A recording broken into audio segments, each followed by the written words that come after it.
A propriedade 3 e a 4 são similares. A diferença é que vocês têm aqui a terceira é uma multiplicação e a quarta é uma, no caso, divisão. Quando nós tivermos raízes de mesmo índice, você pode colocar dentro da mesma raiz. Olha aí, ó, correto? Podemos colocar dentro da mesma raiz. Essa aqui, então, é uma propriedade muito utilizável, né? Muito utilizável. Eu sempre digo o seguinte, ó. Aqui você tem uma raiz, uma casinha em que o dono é N. Aqui você tem uma casinha em que o dono é o mesmo N. E lá você tem habitando o A e o B. Ora, você pode pegar esta casinha do mesmo dono e colocar o A e o B dentro dele, dentro da mesma casinha, não há problema nenhum. Desde que tenhamos o mesmo índice, isso é possível fazermos, né? Por exemplo, raiz quadrada de 2 vezes raiz quadrada de 3. Isso aqui é a raiz de 2 vezes o 3. 2 vezes o 3. E isto é igual a raiz de 6. Né? Podia ser, de repente, uma raiz cúbica de 2 vezes raiz cúbica de 3. Mas e professor, e se eu tivesse índices diferentes? Aqui fosse 2, aqui fosse 3. Aí não dá para multiplicar diretamente. Vamos ver depois como é que funciona isso. Por enquanto, aceitem isto. Para multiplicarmos 2 ou mais radicais, é necessário que tenhamos índices que sejam exatamente iguais. Depois a gente vai operar com radicais e aí a gente mostra melhor isso para vocês. Na divisão, a situação é análoga. Você tem a raiz enésima de A dividido pela raiz enésima de B. Ora, tem a mesma raiz, a mesma casinha, para colocar os dois na mesma casinha. Só que aqui você tem o quê? Uma divisão. Por exemplo, imaginem essa situação aqui, ó. Raiz quadrada de 8 dividido por raiz quadrada de 2. Certo? Podia ser raiz cúbica, raiz quadrada, enfim. Estou pegando a raiz quadrada porque é a que mais aparece. Você verifica que não existe a raiz quadrada de 8 exata e nem a de 2. Mas olha bem, como eu tenho aqui uma divisão de raízes com o mesmo índice, eu posso escrever isso como raiz de 8 dividido por 2. Eu posso juntar, colocar na mesma casinha, raiz quadrada. O que é a raiz quadrada de 8 sobre 2? É a raiz quadrada de 4. E o que é a raiz quadrada de 4? É 2. Olha aí, porque raiz de 4. Por que a raiz quadrada de 4 é 2? Porque 2 elevado ao quadrado, o índice aqui que é 2, vai dar igual ao 4. Tá certo? Então essas são as primeiras 4 propriedades. Vamos ver agora então a quinta propriedade. A quinta propriedade que eu coloco para vocês é o seguinte, ó, vocês aqui têm uma raiz, né? A gente tem uma raiz elevar na m. Isto aqui é equivalente à raiz desse mesmo índice n de a elevado na m. Ou seja, esse expoente aqui, m, é somente do radicando. É só do radicando, correto?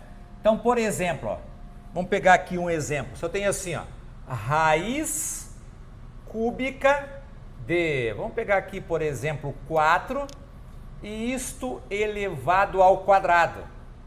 Isto aqui é equivalente à raiz cúbica de 4 elevado ao quadrado.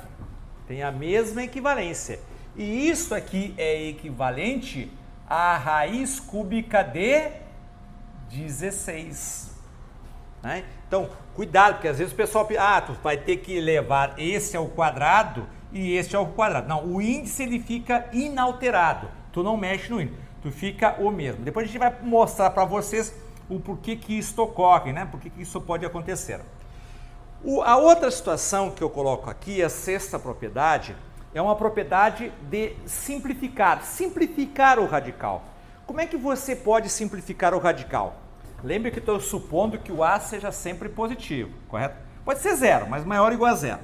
Eu vou dividir isto aqui por P e dividir isso aqui por P. Ou seja, para você simplificar um radical, basta dividirmos o índice e o expoente pelo mesmo valor, né? Então, quando você faz essa divisão, você vai ter então isso sendo igual a isso aqui, ó, é a mesma coisa, tem o mesmo significado, né? Então, tu dividir não muda nada. Vou dar um exemplo aqui mais palpável para vocês aqui, né? Se eu tenho isso aqui, ó, raiz cúbica de, vamos pegar aqui, por exemplo, raiz cúbica de, ali tem 2, vamos colocar aqui 16 não dá, 16 não dá, tem que ser então, vamos colocar aqui raiz cúbica de 64, pronto, vamos pegar isso aqui, raiz cúbica de 64, para a gente ter uma simplificação legal. Isto aqui, você pode colocar de duas formas, ou tu escreve o 64 como 2 na sexta, ou você escreve ele como 4 ao cubo, qualquer um dos dois funciona beleza. Então fica a raiz cúbica de 4 ao cubo, eu optei em colocar 4 ao cubo, ok? 4 ao cubo é o mesmo que 4 vezes 4 vezes 4. Eu posso dividir isso aqui por 3 e posso dividir isso aqui por 3. Quando eu faço essa divisão, a resposta é simplesmente 4. Porque nós não temos índice valendo 1, né? O menor índice que a gente vai utilizar aqui é a chamada raiz quadrada. Outra situação, se eu tenho assim, ó, por exemplo, raiz quinta de x, vamos colocar o contrário aqui, ó, vamos colocar o contrário, vou colocar assim, ó, raiz décima de x elevado a 5. Eu digo o contrário porque agora eu não vou simplificar o radical, né? Quer dizer, não vou desaparecer com o radical. Simplificar o radical eu só não vou desaparecer com ele. O que a gente faz aqui? Faz o seguinte, ó, você vai dividir isto aqui por 5 e você vai dividir isso aqui por 5. Vocês estão notando que a gente divide pelo maior divisor comum, que fica mais simplificada a questão, o maior valor que divide eles. E aí, o que resulta? Resulta de uma raiz quadrada de x. Claro, 10 dividido por 5 é 2, 5 dividido por 5 o que é? É 1. Então você tem raiz quadrada de x, pronto, está resolvida a questão, ok? A outra situação que a gente tem é quando a gente trabalha com raiz de uma raiz. Por exemplo, aí eu coloquei 2 raízes, poderia ser mais. Se você quer, no caso, tentar unificar esses radicais, a estratégia é multiplicarmos os índices, ou seja, isso aqui é igual a raiz de m vezes n de a. Vocês estão notando? Eu vou multiplicar os índices, não é somado. Aqui, ó, pessoal, é vezes. Então, vamos pegar aqui um exemplo, ó.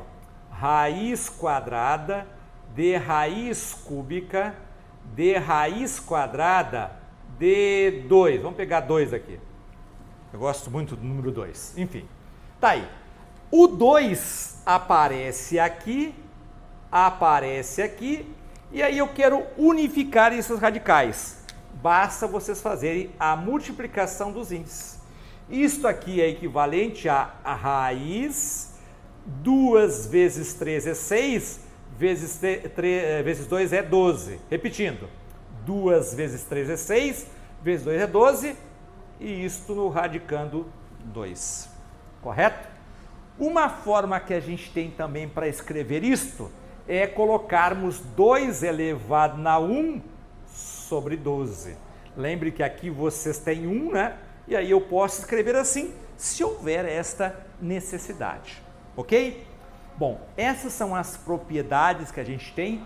No próximo vídeo aula, eu vou colocar para vocês algumas observações importantes a respeito dessas propriedades. Ok? Valeu, até a próxima vídeo aula. E aí, pessoal, meu nome é Jorge Krug, sou professor de matemática de cursinhos pré-vestibulares há mais de 30 anos e eu levo um lema comigo que é o pentagrama do professor, portanto composta por 5 pontas. A primeira ponta é o saber. Como assim saber? Saber no sentido de que tu tem que ter conhecimento da tua área para que tu possa, a partir daí, poder aprofundar e mostrar esse conhecimento para o seu aluno. Isso vai ser muito relevante, levar cada vez mais profundo o conteúdo para que ele tenha facilidade a ingressar no curso superior e que ele possa então atingir o seu grande sonho, que é cursar aquele curso pretendido. A segunda ponta do nosso pentagrama é a tecnologia. O professor tem que ficar ligado nas novas tendências tecnológicas. Nós, por exemplo, usamos a tecnologia sem fio do telefone celular, no qual a imagem de sua apostila é projetada num quadro branco. Isso dará muito maior rapidez e fluidez no desenvolvimento dos nossos conteúdos. A terceira ponta do nosso pentagrama é a responsabilidade. Ou seja, o professor tem que ser responsável pelo seu aluno, ser responsável pelo seu horário. Eu, por exemplo, eu fico doido quando eu vejo alguma coisa errada na minha apostila, quando eu vejo um gabarito que eu passei errado para o meu aluno. Isso é muito relevante, ter compromisso com o aluno em todos os sentidos, em termos de horário, em termos de material didático, claro, que dê espaço para que ele possa resolver os seus exercícios em aula. Isso para mim é muito importante, ser responsável com o meu aluno. Quarto item do nosso pentagrama é a disponibilidade. Eu acho isso fundamental. O professor tem que ficar disponível ao seu aluno, tanto virtualmente pelas redes sociais, tanto presencialmente. Isso é fundamental, olhar no olho do aluno, ver a sua dificuldade. Eu sempre acho que o aluno nunca faz uma pergunta idiota. O que existe são professores arrogantes que não entendem a pergunta que o aluno faz. É importante que o professor tenha essa empatia com o aluno, para que ele possa ser, no futuro, um profissional que desenvolva a ética, o compromisso, a honestidade, que é o que nós precisamos. O quinto e último item da nossa ponta do pentagrama é a amizade. Não é raro, por exemplo, de termos alunos que já são profissionais formados e serem nosso amigo, de falarem para nós que durante o período em que ele foi aluno, a gente conseguiu contribuir para que ele pudesse então ter um bom desenvolvimento em aula, para que ele tivesse tranquilidade para aprender os seus conhecimentos. A amizade entre aluno e professor é fundamental.